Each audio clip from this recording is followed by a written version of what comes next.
আসসালামু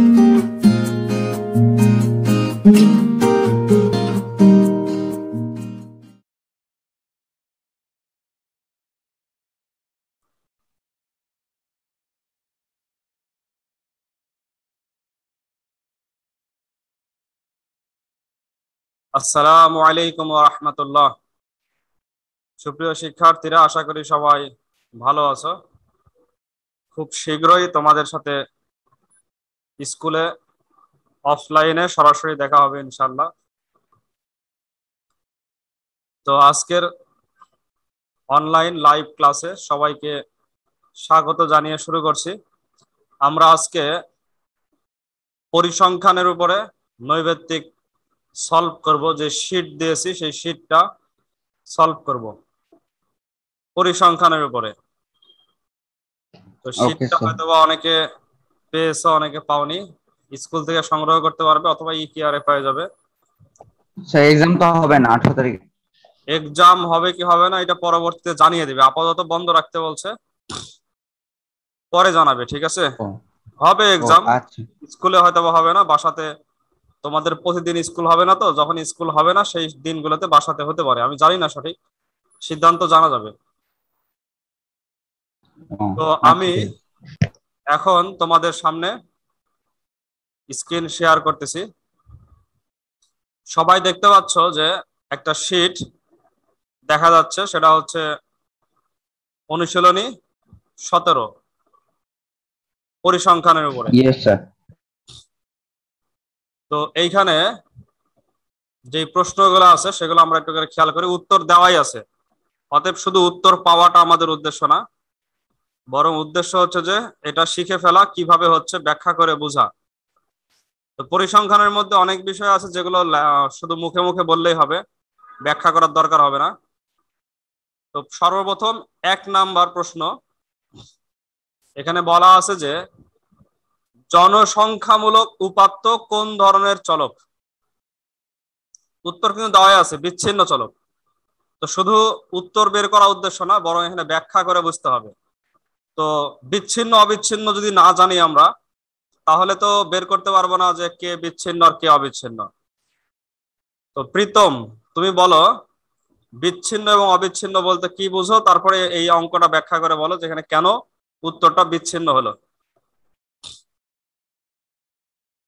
প্রীতম।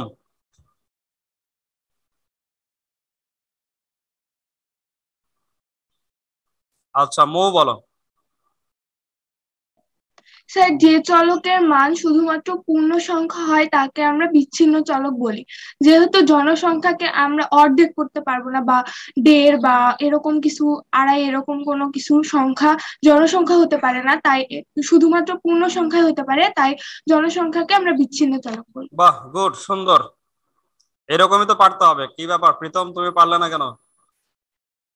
তাহলে বিচ্ছিন্ন হচ্ছে বিচ্ছিন্ন চলক বলা হয় শুধুমাত্র কি হবে, পূর্ণ সংখ্যা হবে, পয়েন্ট হবে না, তাদেরকে বলা হয় বিচ্ছিন্ন চলক। যেহেতু জনসংখ্যা পয়েন্ট হয় না, এমনি সুন্দর করে বুঝিয়ে দিয়েছে, তোমরা সবাই বুঝতে পারার কথা যাদের সমস্যা আছে। আচ্ছা, 2 নম্বর প্রশ্ন হচ্ছে কোন উপাত্তের পরিসর 18 ও শ্রেণী ব্যবধান 5 হলে শ্রেণী সংখ্যা কত হবে। উত্তর দেওয়া আছে 4। তো এটা কিভাবে হচ্ছে, এটা বলা হচ্ছে নামিরা। আমি বলবো। আচ্ছা, নামিরা বলো। নামিরা শুনতে পাচ্ছ? নামিরা তাবাসসুম। স্যার আমি ক্যাবরি জয়েন করলাম, তো একটু পরে বলছি। করলো সমস্যা নেই, পারবে এটা। কোন উপাত্তের পরিসর 18, শ্রেণী ব্যবধান 5 হলে শ্রেণী সংখ্যা কত? স্যার 8 মানে শ্রেণী পরিসরকে শ্রেণী ব্যবধানে ভাগ করব, তাহলেই হবে। আচ্ছা, ভাগ করলে তো পয়েন্ট আসে তোমার 3 দশমিক সামথিং আসে, 3.6 আসে। স্যার 3.6 কে 4 বানিয়ে নিতে হবে। 4 বানিয়ে নিতে হবে। যদি এই বিষয়টা জানা না থাকে যে শ্রেণী সংখ্যা সব সময় পূর্ণ সংখ্যা হবে, আমরা যে একটা করে ঘর টানবো সব ঘরগুলো কিন্তু পূর্ণ ঘর হতে হবে, কোনো ঘর অর্ধেক টানলে হবে না। এই জন্য 3.6 উত্তর আসলো, সেটাকে 4 করে নিতে হবে। বাহ, ঠিক আছে। আচ্ছা, এবার হচ্ছে 3 নাম্বার, কোন উপাত্তের গণসংখ্যাগুলো ক্রমান্বয়ে 8, 11, 6 হলে প্রথম শ্রেণীতে ক্রমজড়িত গণসংখ্যা কত? বলো প্রীতম, বলো উত্তর স্যার দাও। 8, কারণ স্যার 8 হবে দেওয়াই আছে, কিন্তু স্যার এটা হবে প্রথমটা 8 হবে, কারণ ক্রমজড়িত গণসংখ্যা, তারপর একটা স্যার 8 আর 11 মিলে 19 এরকম করে যেতে থাকবে। তার মানে প্রথম ঘরে শুধু প্রথমটাই বসে, প্রথম ঘরের সাথে কারো যোগ হয় হ্যাঁ, না।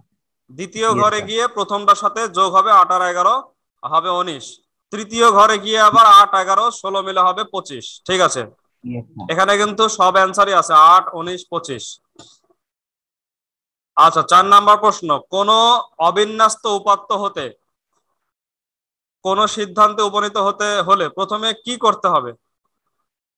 অবিন্যস্ত উপাত্তকে সবার প্রথমে কি করতে হবে? বিন্যস্ত করতে হবে। সারিবদ্ধ করতে হবে না? বিন্যস্ত ও সারণীভুক্ত করতে হবে। হ্যাঁ, আচ্ছা, Yes, sir. বিন্যস্ত এবং সারণীভুক্ত করার ক্ষেত্রে আবার সর্বপ্রথম কাজ কি? ও শ্রেণী সংখ্যা পরিসর এগুলো বের করে নিতে হবে। সর্বপ্রথম পরিসর, দুইটা বললে হবে না Yes, তো, sir. একটা। পরিসর থাকবে। সর্বপ্রথম হচ্ছে পরিসর, তারপরে একটা শ্রেণী পরিসর। সংখ্যা। শ্রেণী সংখ্যা বের হবে, উপযুক্ত শ্রেণী ব্যবধান ধরে শ্রেণী সংখ্যা বের হবে, তারপরেই তোমরা এই যেটা বলা আছে বিন্যস্ত এবং সারণীভুক্ত করতে পারবে। 5 নাম্বার, আয়তলেখ হতে কোন লেখচিত্র অঙ্কন করা সম্ভব হয়?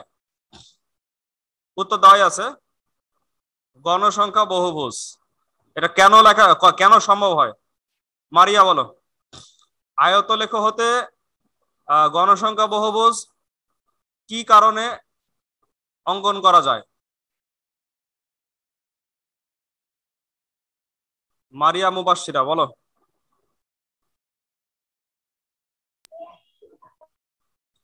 আচ্ছা, আমি বলছি, আয়তলেখতে গণসংখ্যা বসাতে হয় ওয়াই অক্ষ বরাবর আর এক্স অক্ষ বরাবর, শ্রেণীর উচ্চ সীমা নিম্ন সীমা দুইটাই বসান লাগে, অর্থাৎ পুরা শ্রেণী ব্যাপ্তিটাই বসান লাগে, একটা আয়তকার স্তম্ভ আকার একটা করে আসে। আর গণসংখ্যা বহুভুজে Yes, sir. শ্রেণীর উচ্চ সীমা এবং মধ্য সীমা না বসিয়ে মধ্যবিন্দু বসানো লাগে। যেহেতু আয়তলেখতে শ্রেণীর উচ্চ সীমা এবং উচ্চ সীমা নিম্ন সীমা দুইটা আছে, অতএব দুইটার মাঝখানের বিন্দুটা আরামে সহজে নির্ণয় করা যায়। তখন আমরা একবারে শুরু থেকে ওই মাঝখানের বিন্দুগুলো যোগ করলে সুন্দর একটা গণসংখ্যা বহুভুজ পাওয়া যায়। এই কারণে আয়তলেখ থেকে গণসংখ্যা বহুভুজ তৈরি করা যায়, কিন্তু বিপরীতটা কিন্তু হয় না, গণসংখ্যা বহুভুজ থেকে আয়তলেখ হয় না। আয়তলেখ, গণসংখ্যা বহুভুজ এগুলো থেকে অজীব হয় না, শুধুমাত্র আয়ত থেকে কি হয়? গণসংখ্যা বহুভুজ। আবার গণসংখ্যা বহুভুজ একা একা স্বতন্ত্রভাবে আঁকানো যায়। 6 নাম্বার, গণসংখ্যা বহুভুজ অঙ্কনের জন্য নিচের কোনটির প্রয়োজন? এটা বলা হচ্ছে, শাহী বলো। দেওয়া আছে উত্তর, ব্যাখ্যা করতে হবে কেন হলো। গণসংখ্যা বহুভুজ অঙ্কনের জন্য শ্রেণী মধ্যমান দরকার। কেন? শ্রেণী মধ্যমান কোথায় বসাতে হয়? গণসংখ্যা বহুভুজে শ্রেণী মধ্যমান কোথায় বসাতে হয়? শাহীকে বলছি। আচ্ছা, প্রীতম বলো। এক্স অক্ষ বরাবর। এক্স অক্ষ বরাবর, সুন্দর। এক্স অক্ষ বরাবর গণসংখ্যা বহুভুজকে বসাতে হয় মধ্যবিন্দু। এই কারণে মধ্যবিন্দু নির্ণয় করতে হবে, মধ্যবিন্দু নির্ণয় না করলে তো তুমি বিন্দুটা পাবে না। 7 নাম্বার প্রশ্ন হচ্ছে, উপাত্ত সমূহের সমষ্টিকে মোট উপাত্তের সংখ্যা দ্বারা ভাগ করলে কি পাওয়া যায়? এটা ব্যাখ্যা করতে হবে না, সবারই জানা আছে যে উপাত্তের গড় স্যার। হ্যাঁ, গড় পাওয়া যায়। গড় মানে হচ্ছে যতগুলো উপাত্ত আছে সবগুলোকে যোগ করব এবং কয়টা উপাত্ত আছে সংখ্যা দিয়ে ভাগ করব, তাহলে পাওয়া যাবে গড়। 8 নাম্বার, আয়তলেখ অঙ্কনের জন্য শ্রেণীব্যাপ্তি কেমন হওয়া প্রয়োজন?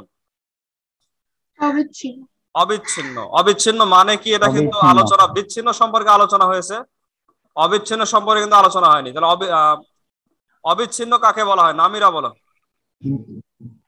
স্যার, যে সকল চলকের মান যে কোনো বাস্তব সংখ্যা হতে পারে সে সকল চলককে অবিচ্ছিন্ন চলক বলা হয়। বুঝতে পারছি, যে কোনো বাস্তব সংখ্যা মানে পয়েন্ট হতে পারে, সবকিছু হতে পারে। এখন প্রশ্ন হচ্ছে, আয়তলেখের ক্ষেত্রে কেন অবিচ্ছিন্ন হতে হয়?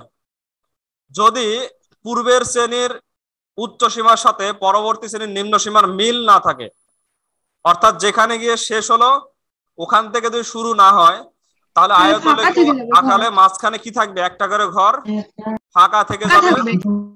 ফাঁকা যেমন থাকবে। দুইটা দেওয়ালের মাঝখানে ফাঁকা থেকে যাবে।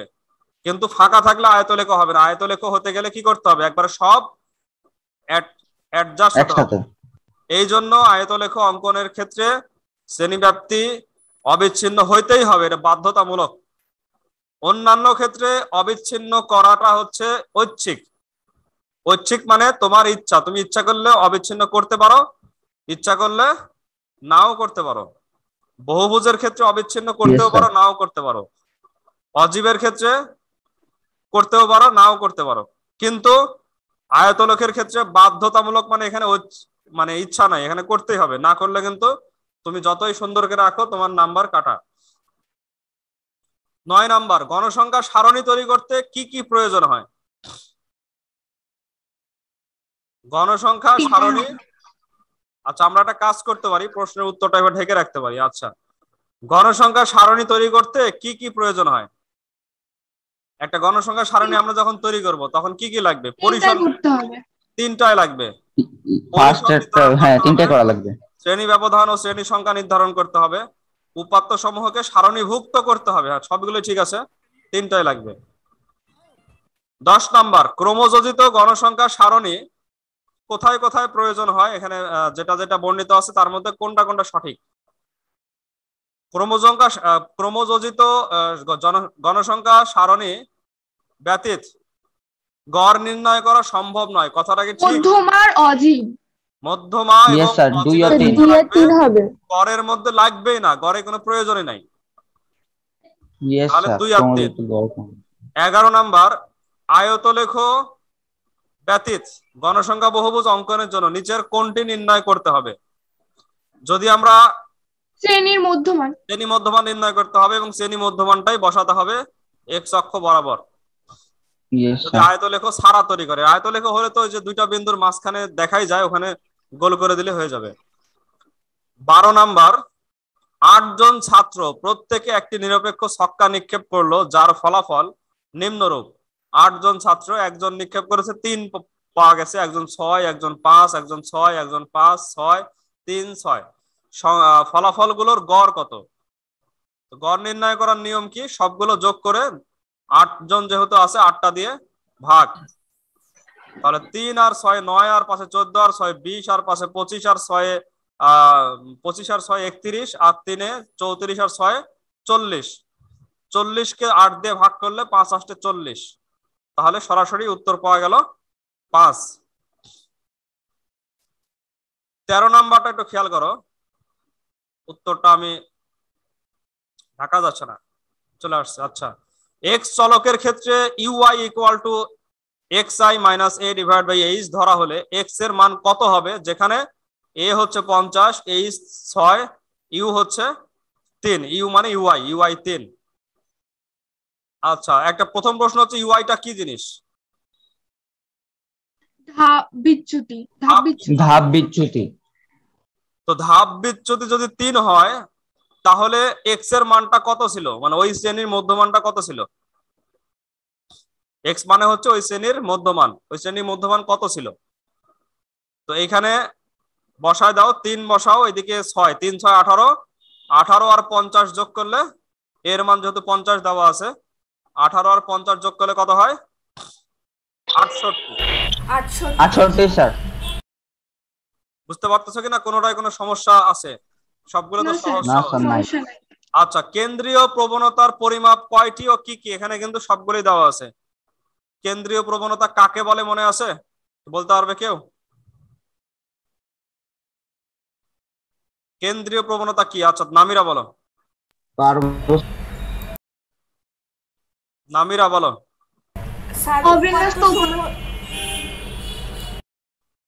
হ্যাঁ বলতেছিলে, বলো। অবিন্যস্ত উপাত্তকে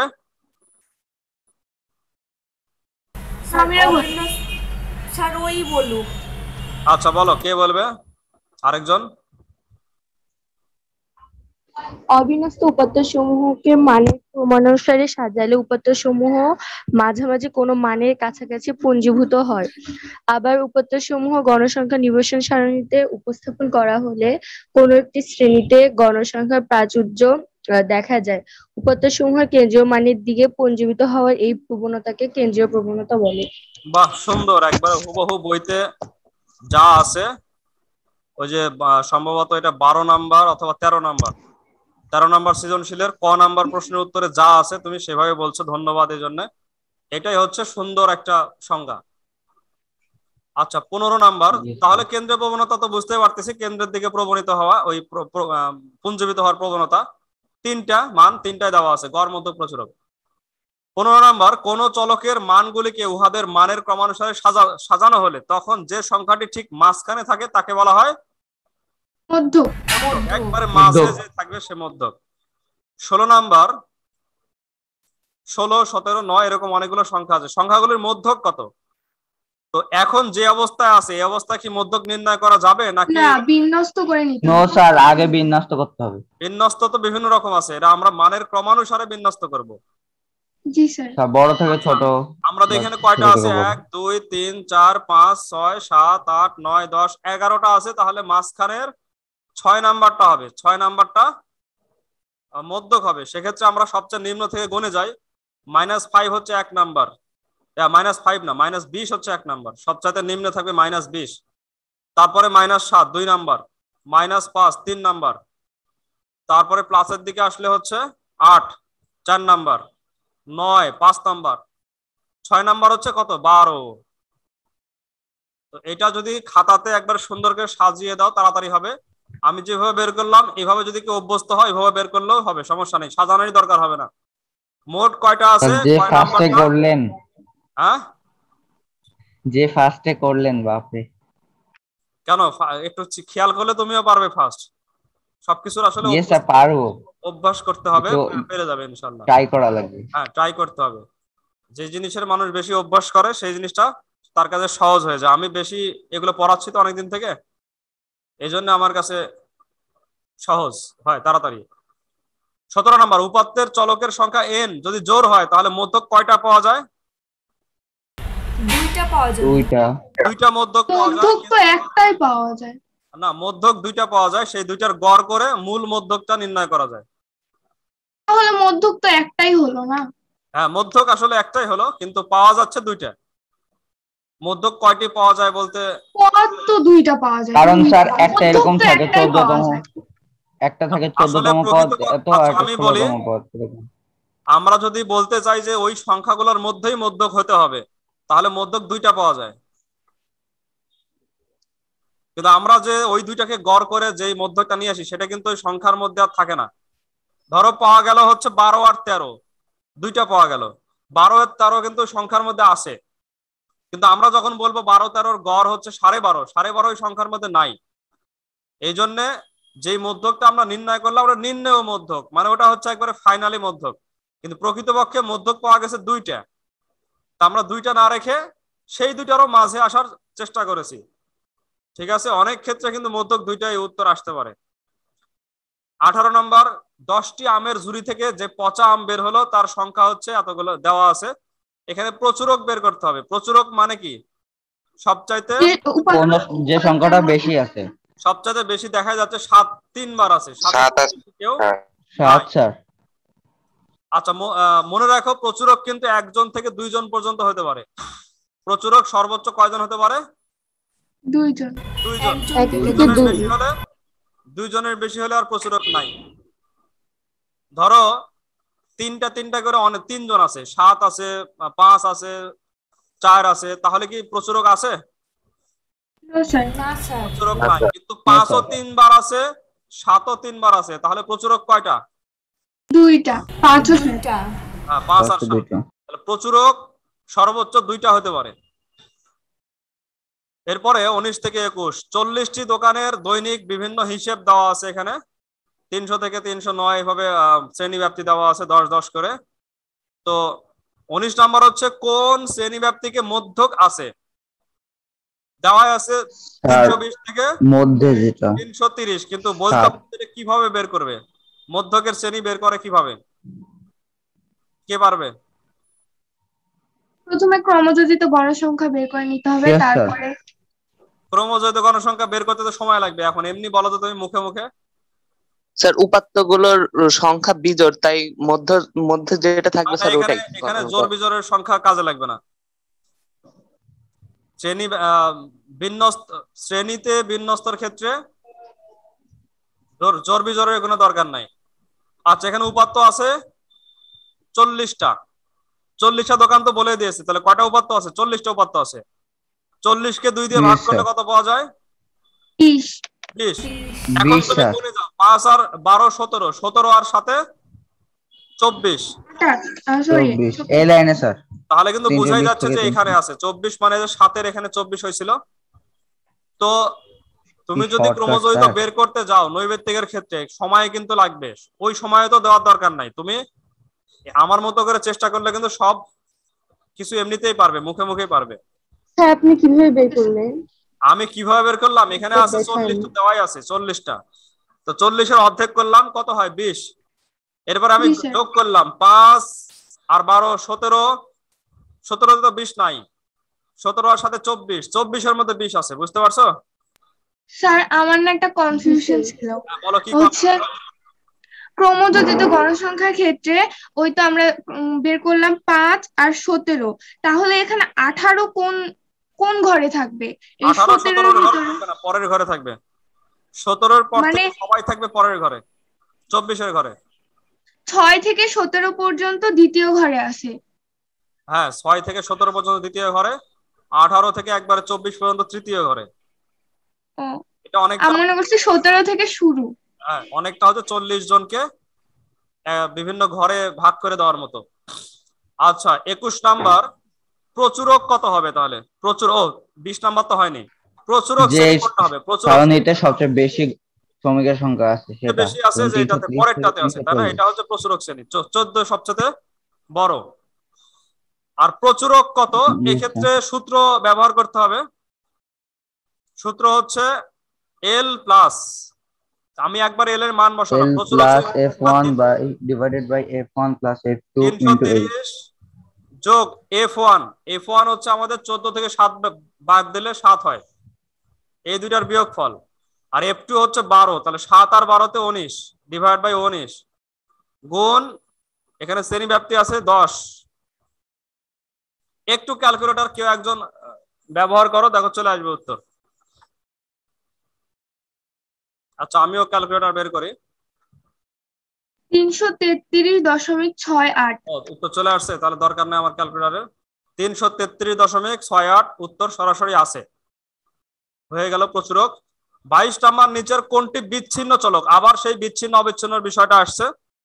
তো এখানে তাপমাত্রা কিন্তু বিচ্ছিন্ন না, কারণ তাপমাত্রা পয়েন্ট আসে, বয়স, মানুষের বয়স পয়েন্টে আসে, উচ্চতা পয়েন্টে আসে, জনসংখ্যামূলক যেগুলো আছে, প্রাপ্ত নাম্বার, আরো মনে রাখবে জনসংখ্যা, প্রাপ্ত নাম্বার, তারপরে এই ধরনের সংখ্যামূলক যা আছে, রোল নাম্বার, মানুষের কি বলে রোল নাম্বার, ক্রমিক নাম্বার, এগুলো সব হবে বিচ্ছিন্ন। 23 নাম্বার, অজীব রেখার ক্ষেত্রে নিচের কোনটা সঠিক?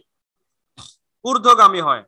তো অজীব রেখার ওয়াই অক্ষে আমরা কি বসাই বলো? অজীব রেখার ওয়াই কি বসাই? ক্রমযোজিত গণসংখ্যা। ক্রমযোজিত গণসংখ্যা বসাই। ক্রমযোজিত গণসংখ্যা কি কোনো সময় কমে যায় নাকি সবসময় খালি বাড়তে থাকে? বাড়তে থাকে। বাড়তেই থাকে স্যার, বাড়তে থাকে। যদি কিছু যোগ না করি তাও 0 যোগ করলে তো একই জিনিস থাকবে, কিন্তু কমবে না কোনো সময়। Yes sir. তো এই জন্য ক্রমযোজিত গণসংখ্যা বসানো ওয়াই অক্ষে বসানোর কারণে অজীব রেখা সবসময় ঊর্ধ্বগামী হয়। তো অজীব রেখার ক্ষেত্রে সঠিক হচ্ছে ঊর্ধ্বগামী। 24 নাম্বার, 7 জন শিক্ষার্থীর নিম্নোক্ত সময়ে মিনিটে গণিতের একটি সমাধান তারা করতে পারে। একটা গণিত কেউ 2 মিনিটে সমাধান করতে পারে, কেউ 3 মিনিটে, কেউ 5 মিনিটে করতে পারে। তো গাণিতিক গড় এটা তো বের করতে পারবে, সবগুলো যোগ করে সংখ্যা 7 দিয়ে ভাগ করলে এটা বের হয়ে যাবে, এটা তোমরা করে ফেলবে, সময় নাই বেশি। চতুর্থ পদ হচ্ছে মধ্যক, এখানে সাজানোই আছে, তাহলে মধ্যক কটা হবে? 7 নাম্বারের 7টার ক্ষেত্রে চতুর্থ পদ মানে মাঝখানেরটা তো একজনই, বেজোর যেহেতু 7, এটা মধ্যক। আর মধ্যকের মান হচ্ছে ডাইরেক্ট কি 7, ঠিক আছে না? আর কোনো প্রচুরক কিন্তু এখানে নাই, সবাই একটা একটা করে আছে, প্রচুরক নাই। 25 নাম্বার, 1 থেকে 25 পর্যন্ত মৌলিক সংখ্যাগুলোর গড় কত? এইটা তোমাদেরকে আগে মৌলিক সংখ্যা কয়টা আছে বের করতে হবে। 2, এভাবে আঙ্গুলে গুনতে পারো। 2, তারপরে 3, তারপরে 5, তারপরে 7, তারপরে 11, তারপরে 13, তারপরে 17, তারপরে 17, 19, 21, তারপরে 23, না 23। তাহলে 21 হবে না, হবে না। 9টা, মোট হয়েছে 9টা। এবং পাশাপাশি Yes, sir. ক্যালকুলেটরে আমি যা যা বললাম এটা সঙ্গে সঙ্গে যোগ করে ফেলবে। যোগ করে কত হয়েছে দেখো তো, একজন ক্যালকুলেটর হাতে নাও। 100 স্যার। কত? 100? জি স্যার 100। তাহলে 100 কে 9 দিয়ে ভাগ করলে কত হয়? 11.11। 11.11। ঠিক আছে। আচ্ছা, এখানে যদি পরিবর্তন করে, যদি বলে 1 থেকে 25-এর জায়গায় যদি বলে 1 থেকে 30, তাহলে আরেকজন যোগ হবে, সেটা হচ্ছে 29টা যোগ হবে। স্যার হ্যাঁ বলো। যদি 1 থেকে 23 পর্যন্ত বলে তাহলে কি আমরা 23 ধরবো না 23 বাদ তাহলে দিব? 23 ধরবে। 23 ধরবে না কেন? পর্যন্ত বললে তো ওকে ধরতে হবে। 23-এর আগ পর্যন্ত তো বলেনি। 23 পর্যন্ত মানে 23 সহ। ঠিক আছে। জি স্যার। তো আমরা আজকে এই 25টা নমুনা প্রশ্নের মাধ্যমে পরিসংখ্যান সম্পর্কে মোটামুটি ধারণা পাওয়ার চেষ্টা করলাম। তোমাদের আরো বেশি বেশি বেশি বেশি প্র্যাকটিস করার জন্য টেস্ট পেপারকে ফলো করতে হবে, এবং বোর্ড এবং মূলত টেস্ট পেপারের মধ্যে বোর্ডের প্রশ্ন থাকে, প্লাস হচ্ছে বিভিন্ন নামি দামি স্কুল, ক্যাডেট কলেজ এগুলো থাকে। তো তোমরা কেবল 9-এ আসো, তো 9-এ আসলে কেবল তোমরা চেষ্টা করো খালি বইটা কোনো রকম শেষ করার আর কিছুটা ধারণা নেওয়ার। যখন তোমরা ক্লাস 10-এ উঠবে, প্রি টেস্টের ফার্স্ট সেমিস্টার পার করবে, তখন আমরাই অটোমেটিক তোমাদেরকে বোর্ড সলভ করাবো, তারপরে স্কুলের বিভিন্ন প্রশ্ন সলভ করাবো। আর এখন তোমাদের যতটুকু করে প্রয়োজন অতটুকু করে কিন্তু আমরা শীট দিচ্ছি, অতটুকু করে। তো এখন তোমাদের টার্গেট থাকবে যে সিলেবাসটা আর মূল বইটা কোনো রকম শেষ করা, কোনো রকম না, ভালোভাবে শেষ করা। তারপরে তোমরা অনেক প্র্যাকটিসের জন্য সময় পাবে ক্লাস 10-এ। আর যদি কারো এখনো সময় থাকে তাহলে এখনো তোমরা সলভ করতে পারো। তোমাদের গাইডের শেষেও দেখবে যে স্বনামধন্য স্কুলের প্রশ্ন সমূহ লেখা থাকে, সেগুলো বোর্ড এবং স্বনামধন্য স্কুলের প্রশ্ন, এগুলো তোমরা সলভ করতে পারো। অবশ্যই নৈবেত্তিক কিভাবে করতে হবে? স্যার করে করে, ব্যাখ্যা করে। মানে করে করে Yes, বলতে sir, ব্যাখ্যা করে। করে। ব্যাখ্যা করে তোমাকে বুঝে, কারণ সহ বুঝে, অ্যাভয়েড করে যাওয়া যাবে না যে এটা তো আমি বুঝতে, এটা তো উত্তর পারলাম এমনিতে, এরকম ভাবে না। তো ঠিক আছে, আজকে এই পর্যন্তই। আশা করি তোমাদের এইরকম ক্লাসে অনেক উপকার হবে। আমরা সামনে সর্বশেষ লাইভ ক্লাস সর্বশেষ বলতে আগামী শনিবারে হবে, তারপরে হয়তো বা তোমাদের লাইভ ক্লাস চলতে পারে নাও পারে, এগুলো তোমরা বিস্তারিত জানতে পারবে। তো আজকে এখানে শেষ করতে, সবাই ভালো থাকো, সুস্থ থাকো, নিয়মিত লেখাপড়া করতে থাকো। নিয়মিত যে লেখাপড়া নিয়মিত কাজ করলে কিন্তু তার একটা ফল পাওয়া যাবে। হ্যাঁ বলো। স্যার এখন তো শুনছি 25শে অক্টোবর খুলবে শিক্ষা প্রতিষ্ঠান। তাই? তাহলে হতে পারে, আমি এটা আজকে হয়তো বা নতুন নিউজ জানবনি। যখন যেভাবে নির্দেশ দিবে সেভাবে, উঠতে বললে উঠবে, বসতে বললে বসবে। এখন আমাদের কিছুই করার নাই এই পরিস্থিতিতে। সকালে এক কথা বলতেছি, দুপুরবেলা দেখছি ওই কথা চেঞ্জ, দুপুরে এক কথা বলছি আবার দেখছি যে একটু পরে ওই কথা চেঞ্জ। তো ঠিক আছে, এজন্য আমাদের কথা, এটাই বাংলাদেশ স্যার। আমাদের কথায় কিছু মনে করো না, কারণ কথা তো আসলে আমাদের পক্ষ থেকে না, কথা আসতেছে অন্য উপর থেকে, তাই না? আমরা তো একটা শুধু মাধ্যম পৌঁছাচ্ছি। এখন একটা জিনিস আমি শুনে এসে তোমাকে বলতে বলতে দেখি যে ওই জিনিসটা পরিবর্তন হয়েছে, তাহলে তো আমার কিছু করার নাই। জি স্যার। ঠিক আছে, এজন্য সবাই তোমরা খবর রাখতেছো, সেই খবর অনুসারেই কাজ করবে। আর বিস্তারিত পরে তোমরা নোটিশ আকারে জানতে পারবে। তো আজকে এই পর্যন্তই, সবাই দেখা হবে ইনশাআল্লাহ পরবর্তী ক্লাসে। আসসালামু আলাইকুম ওয়া রাহমাতুল্লাহি ওয়া বারাকাতুহু। আসসালামু আলাইকুম ওয়া রাহমাতুল্লাহি ওয়া বারাকাতুহু। আসসালামু আলাইকুম স্যার।